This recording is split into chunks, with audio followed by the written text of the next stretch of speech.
So, mga idol, no? Kararating na po namin dito sa location at may dadaanan pa, makakaraan pa po kami dito sa ano, yan, no? Dadaanan pa namin tong medyo masukal na area. Ay, yung nakita mo doon, bro. Ramdam ko talaga, bro, parang may mga tao talaga sa unahan, bro. Eh di, upakan natin. Silent kill natin. Silent kill natin.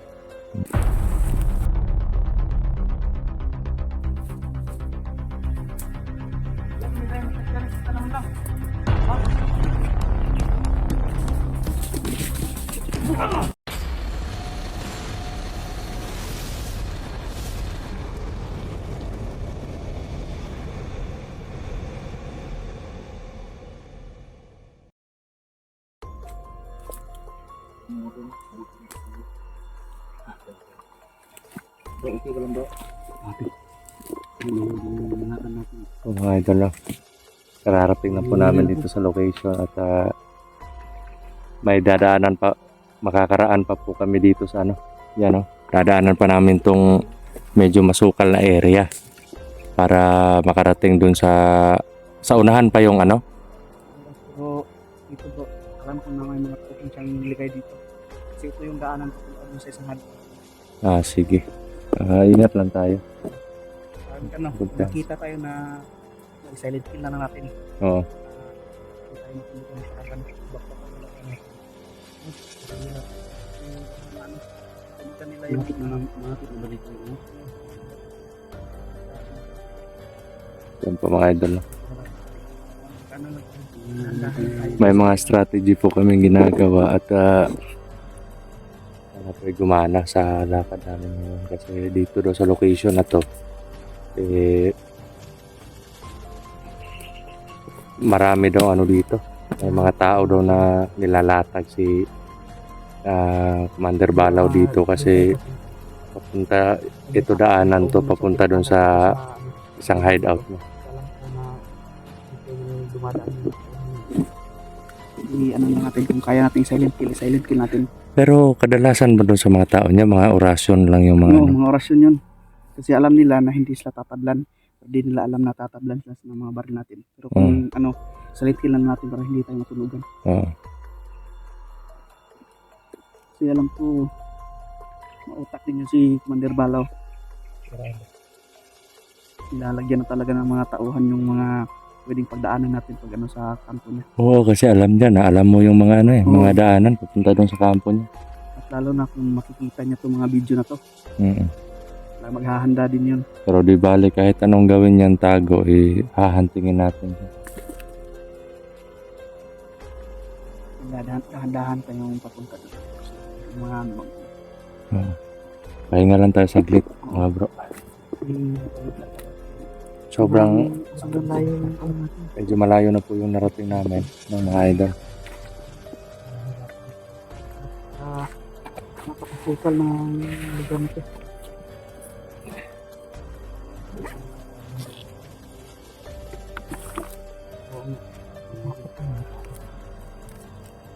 Kahit sinong tao basta yung yung ordinary tao na nung nasa kamay pa ako ni Balaw pag nakita kami talagang tatakbo talaga natatakot kasi Mga sibilyan. Oo, yung mga sibilyan kasi walang away yun si pag nakita talagang papatayin talaga.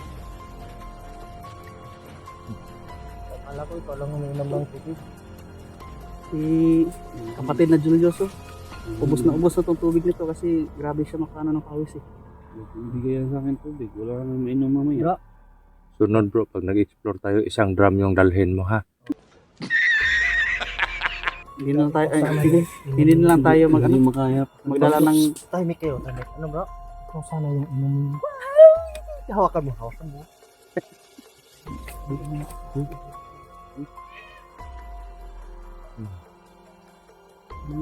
Diba?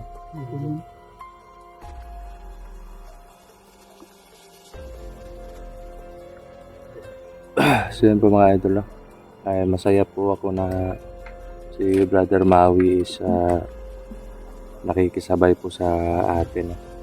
Kumbaga nakikihalubilo sa mga biruan namin at parang nakikita ko sa kanya na open din siya sa mga ganong biro. Pagdating sa seryosong usapan, kailangan mag-seryoso. Yan din ako eh. Pag seryoso, seryoso talaga. Seryoso din. Atin? Ako bro, ano ako magsiguro. Ako naman. Baka mapagtripan niyo ako dito na ako tatabi kay Mandarlawi. Bakang tumabi. Bakang tumabi. Sinakan ko yan si Jerome bro. Pag may butas, pinapasok talaga. Takpan yung ilong at ano kasi pag ako yung ano na nakagusto ng isang lalaki, hindi na ako magkakalita pa. Patayin agad. Tayan talaga. Ay, wag na lang muna. Wag na lang muna bro. Ano mo na lang bro. Itago mo. Akala ko kasi magugustuhan niya pa din ako eh. Hindi, baka.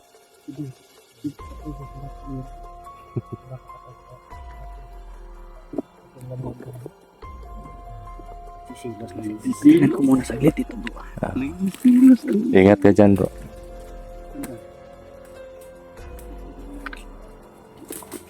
Ingat ka.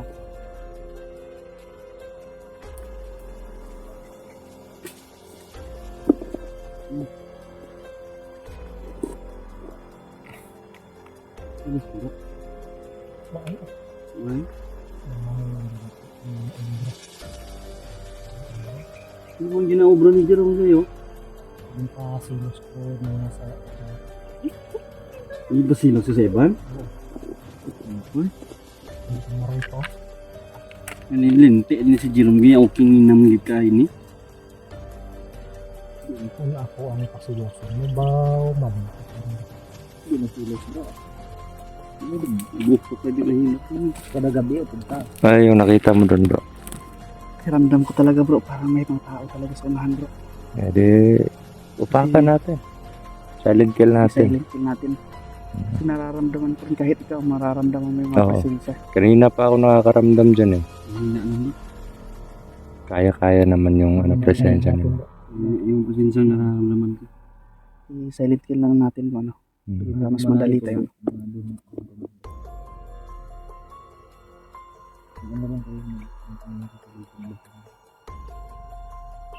Sana, abante tayo.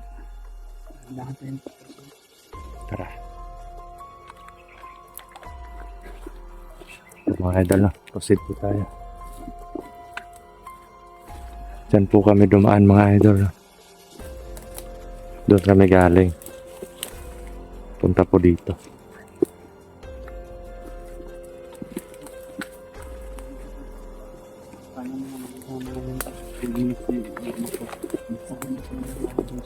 Ako dito, ako banda. May kalaban man namin sa lingkid naman. Sige, Sila na, Mawe. Huwag mong pinggirin si Bro Mas bro. Alam mo ganyan. Bro, Bibigay pa kung Yung- sumaya ha. yung presensya parang andyan lang banda. Ito yung kumpiyansa. Kailangan natin mga bandahan yung mga akilos. Sige. Alis to. Ingat kayo.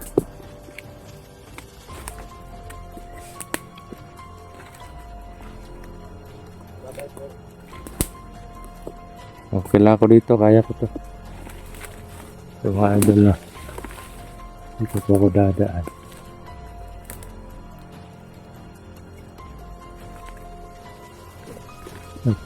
Tatargetin ko po yung presensya na andito banda.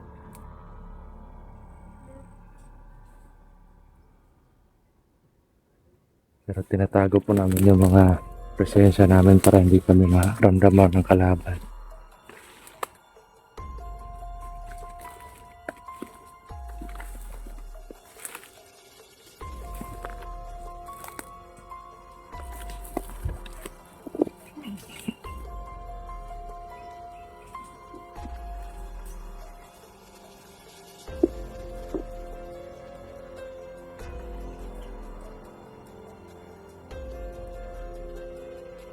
Kita niyo po yun.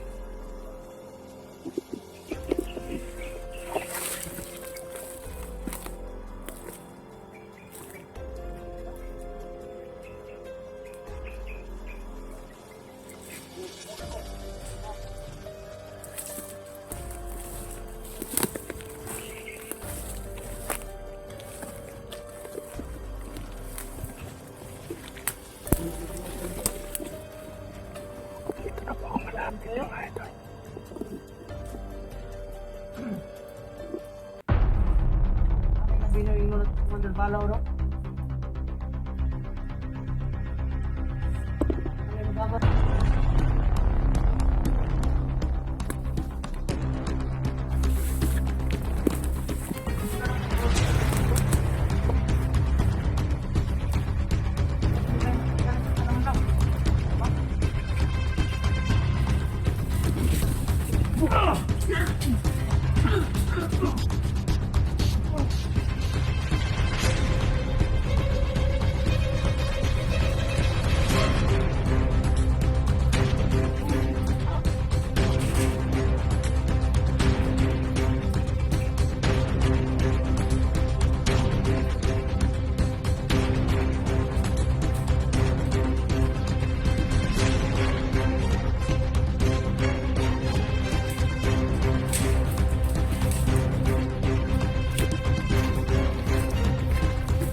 Pinalian ko lang ng liig yan.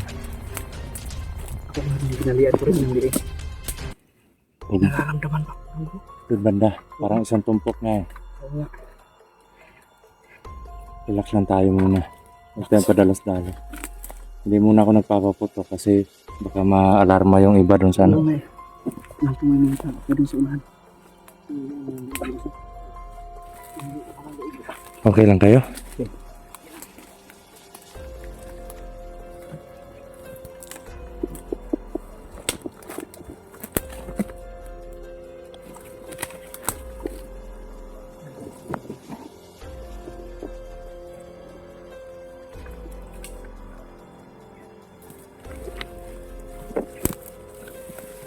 Saan ka pupunta?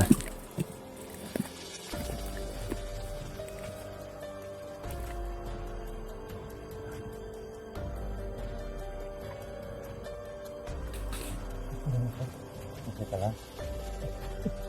Okay lang. Bro. Okay lang din ako. Okay. Okay. Gusto mo naman.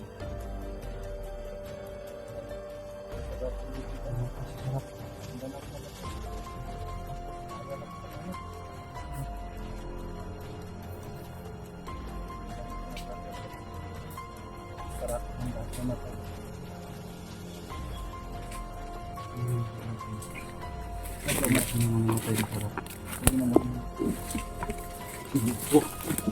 Patay. Ayun ang laban. Musta doon? May presensya talaga dun po. Hindi mo nakita?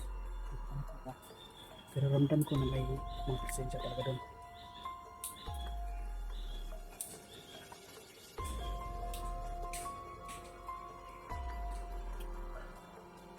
Walang tayong kumpiyansa.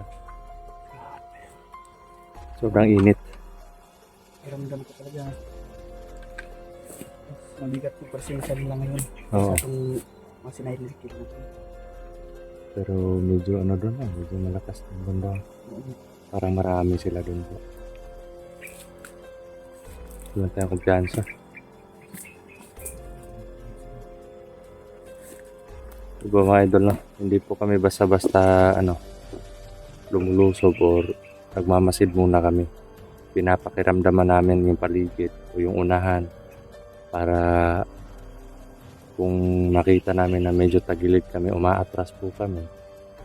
At kung mararamdaman namin na malalakas pero konti lang, eh,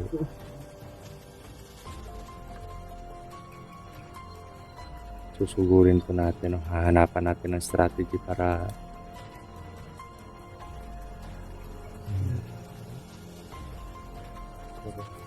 mo nag-uusap. Sigurado ko daw. Yung presensya ng sa banda po. Yung banda.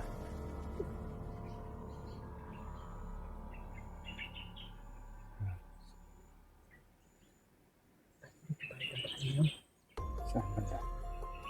Oh, dyan tayo dadaan. Hindi na tayo. Kasi pag Ano yun?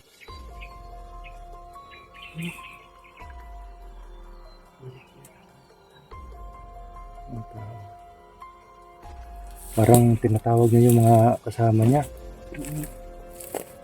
Akala siguro nila buhay pa. Mas mabuti na yung sa likod natin sila dadaanan. Oo nga eh. Ikita natin kung hindi na tayo. Ah, tayo. Dali lang. Relax muna tayo.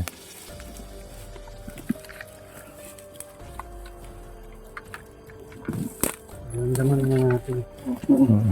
Baka ano tayo. Mas mabuti na yung magdubli ingat tayo. Sugod na sugod. Mm. Lagay tayo sa likod na. Magdubli ingat talaga tayo.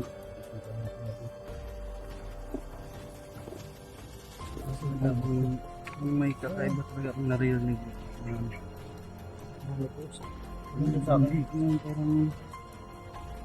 Yung parang bubuyog na gumaganon sa ating ano. Mm. Parang may bumubulong. Parang merong naisip sa hiwati. Kailangan, kung hindi natin masasilent kill ngayon, gamitan talaga natin ng ano, Armas. armas, ang sandata natin. Nagugutom na ako na pagkain ko doon. Huwag tayo mamaya. Kain lang tayo mamaya. Pag tingnan muna natin yung ano, doon banda. Kain tayo ngayon.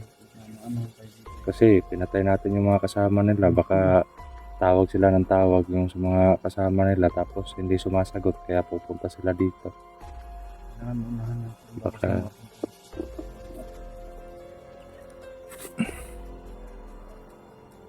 Gutom na daw si Jerome bro. Yan o. Umiiyak na yan ngayon. Bro, mo. Pakain mo ng ano. Doon tayo banda. Pakain muna tayo. Huwag muna kasi pag Hindi. Sabi ni Brother Jerome na gutom dyan. Hindi kanin yung hinahanap niya. Alam ni Brother Max yung hinahanap niya.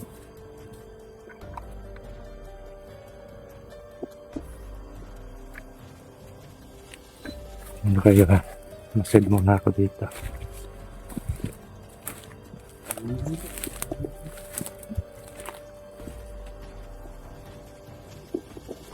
Iban tayo kumpiyansa kasi parang medyo marami doon banda sa ano. Dito tayo dadaan ngayon. Papunta doon. Buti na lang dito ka, alam na alam mo yung mga lugar. Alam mo, pasikot-sikot sa lugar na to. Kasi mahirap talaga pag nasa masukal ka na ano tapos di mo sito yung ano. Hindi kabisado yung Oo. lugar.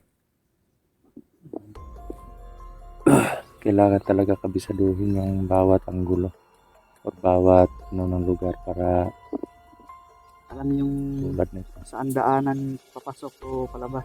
Oo.